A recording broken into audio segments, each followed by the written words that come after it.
Novice Prepper here. This is a new video series I'm going to call Let's Talk, where I bring up a topic or an item and go over it, and we discuss it down in the comments. This will be an audio-only format designed for those on the go. There will be no visuals. Hello, and thank you for joining me on the journey to preparedness. I'm Novice Prepper. Today on Let's Talk, I just want to go over the Hyper Tough Canvas Drop Cloth. The one I'm going to be talking about mostly is the 6x9 variant, because that is the one I have. I know there is a 9x12, but I don't have that one. I don't have the experience or familiarity with it, so that's the one I'm going to go over. I apologize if you hear a bunch of mouse clicks in this video. I'm trying out a new recording setup, so let me know what you think. Alright, back to the Hyper Tough Canvas Drop Cloth. I found it at Walmart. It was about $10 when I bought it myself. It's up to $11.22, at least as on Walmart's website. That's what it's showing. They're not the Hyper Tough, they're the Canvas Drop Cloths. They have a 9x12 for $13.99 at Harbor Freight. There's also a 4x12 for $6.99 on sale right now. The regular price is $7.99. That one is at Harbor Freight as well. I'm not familiar with those or the durability of the fabric or how thick it is or anything like that. So I'm not really going to go over those today. I'm just going to stick with the Hyper Tough one. You're going to find it located usually in the paint section or around therein, of course, because it's a canvas drop cloth for painting or staining or anything along those lines. It's going to come folded up with this simple cling wrap, plastic wrap film over it, with the paper cardboard type material label on the front. And this may be an unusual item for someone to recommend for preparedness or anything along those lines, but it has such a wide variety of uses. I use mine at least on the weekly basis, if not maybe every other week when I have a small project or something to paint or something to cover. So mine gets a lot of use. I'm actually thinking about picking up another one, either to have as a backup or just to put it with my other supplies. I will say they do have a slightly unusual smell once you first open them. I would recommend washing it before you use it if it's going to be along any type of like couch or a table or something that your face is going to be around, because it could potentially leave like a strange smell on it, and you don't want to have to cover that up afterwards. It's not exactly 100% cotton.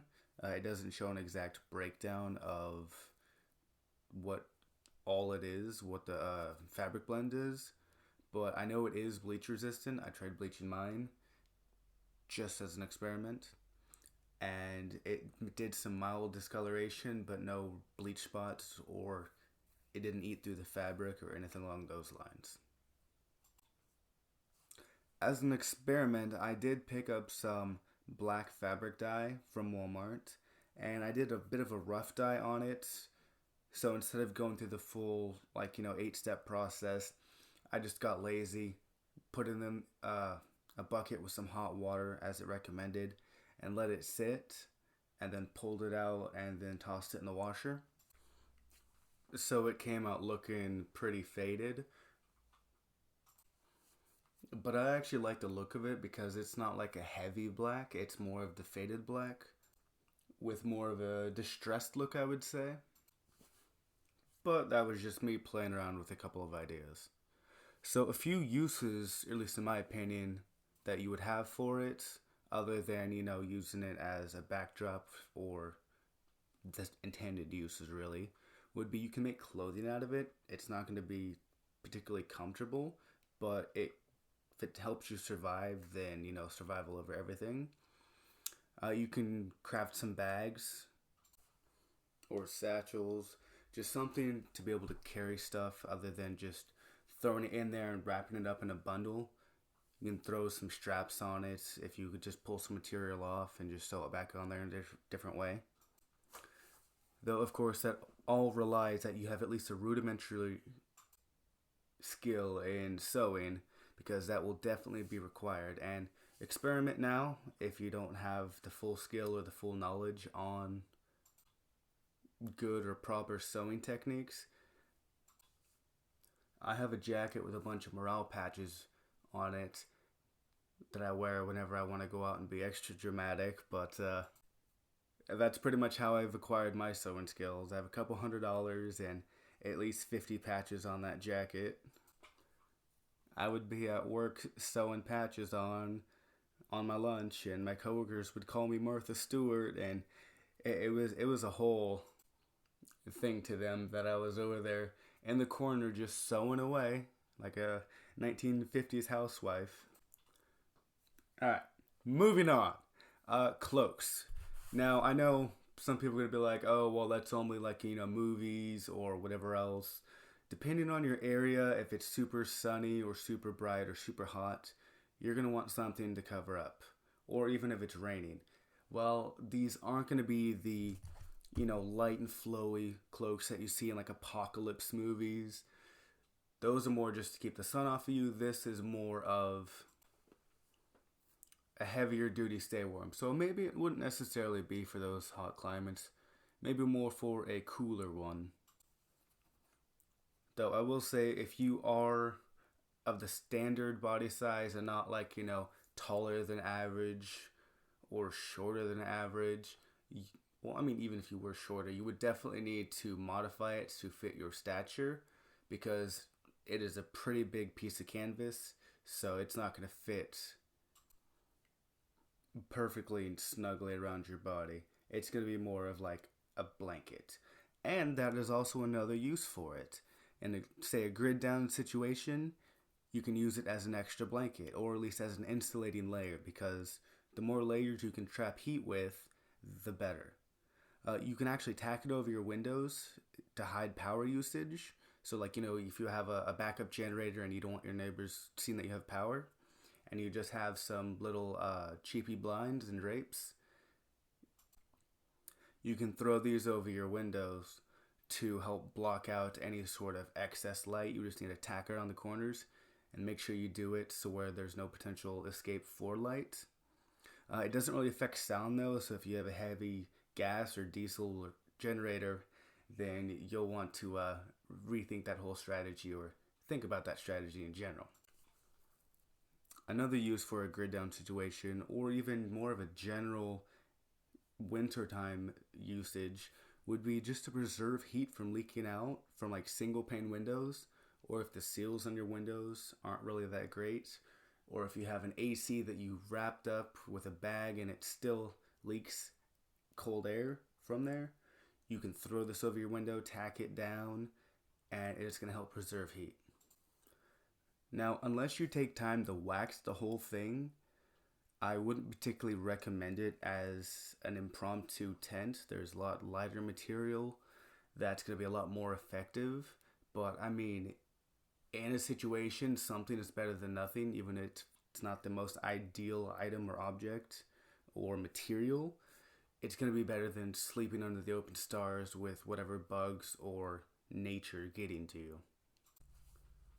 I've seen a few of the comments talking about you can probably use it as a hammock. Not on here, but on the actual reviews for it on, I think it was the Walmart website. I don't know how long term that would be. You can probably rig it up in a situation real quick, maybe for a couple of nights. But I don't know about putting, 150 plus pounds on it consistently. I'm not sure how durable the material is in that regard, at least weight wise. But again, if it keeps you from sleeping on, the cold ground or the floor, take the chance and go from there.